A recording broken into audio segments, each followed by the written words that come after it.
गैर कानूनी तौर पर मगरमच्छ और अजदहा रखने का मामला लाहौर हाई कोर्ट पहुंच गया। अदालत ने अदाकारा राबी पीरजादा को 27 सितंबर को तलब कर लिया। जुडिशल मजिस्ट्रेट हारिस सदीकी ने अदाकारा के समन जारी कर दिए हैं।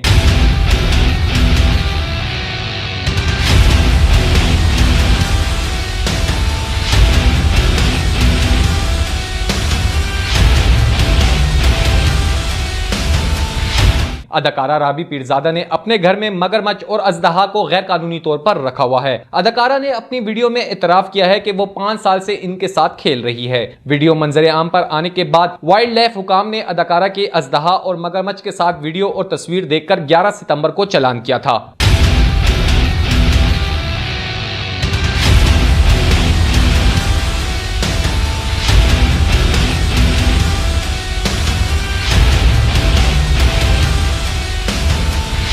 राबी पीरजादा का यह भी मौक़िफ़ है कि सांप, मगरमच्छ और अजदहा इसकी मलकियत नहीं है।